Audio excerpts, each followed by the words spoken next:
In this video, I'm going to show you how to reset the origin of an object after you've made an edit like a move or an extrusion, or you've added new geometry like using an array modifier. I'm talking about those moments when you are modeling and you want to go from this to this and from this to this. Let's get started with a new default scene. And notice that when we scale our cube, the transformation is even on both sides.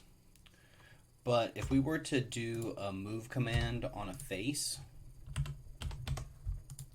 or if we were to do an extrusion, then our midpoint does not stay even with our new geometry.